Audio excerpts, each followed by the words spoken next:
Hi hello welcome to జాస్టాన్ media. Venu Madhav వల్లే 37 సినిమాల్లో ఛాన్స్.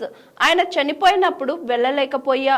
జబర్దస్త్ నటుడు, ప్రముఖ హాస్య నటుడు తిరుపతి ప్రకాష్ ఇటీవల ఓ ఇంటర్వ్యూలో దివంగత నటుడు వేణు మాధవ్తో తనకున్న అనుబంధాన్ని గుర్తు చేసుకుంటూ భావోద్వేగానికి గురయ్యారు.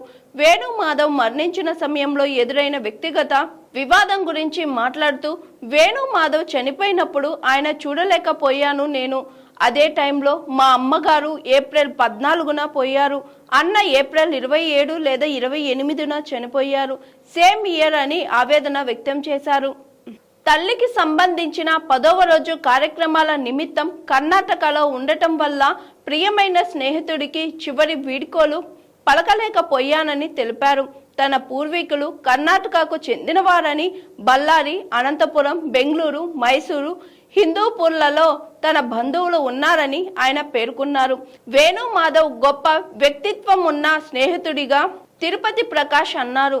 ఎప్పుడు ప్రతి పండక్కి, ప్రతి దానికి, బర్త్డేకు అన్న మెసేజ్లు పెట్టేవాడు. హ్యాపీ బర్త్డేరా బండ అనేవాడు. ప్రకాష్ అని పెట్టేవాడు అని వేణు మాధవ్ ఆప్యాయతను పంచుకున్నారు. అప్పటి రోజుల్లో సెల్ ఫోన్లు లేకపోయినా మేనేజర్లు వచ్చి అవకాశాల గురించి చెప్పేవారని గుర్తు చేసుకున్నారు. వేణు మాధవ్ తనతో పాటు ఇతర నటులకు అవకాశాలు ఇప్పించడంలో ఎంతో ఉదారంగా ఉండేవారని ప్రకాష్ వివరించారు.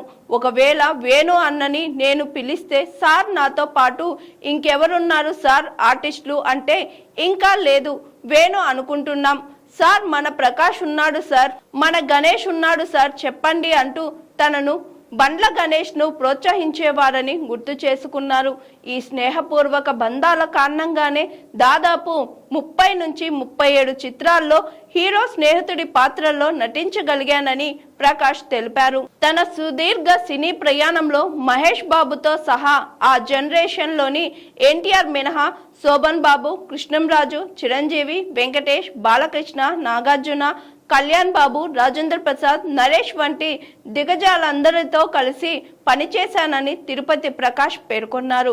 పాత తరం సినీ పరిశ్రమ వాతావరణాన్ని, తోటి కళాకారులతో ఉన్న అనుబంధాన్ని కూడా ఆయన గుర్తు చేసుకున్నారు. ఒకప్పుడు అసోసియేట్ డైరెక్టర్గా తమ నటనను మెచ్చుకుంటూ అన్న ఇవాళ ఇరగదీసా సీన్ అని ప్రశంసించేవారని తెలిపారు. తాను కూడా వారికి తన ఏసీ గదిలో విశ్రాంతి తీసుకోమని ఆహ్వానించేవారట. ఆ అసోసియేట్ డైరెక్టర్లో కొందరు ఈనాడు పెద్ద దర్శకులు అయ్యారని, మరికొందరు కనుమరుగయ్యారని ప్రకాష్ చెప్పుకొచ్చారు.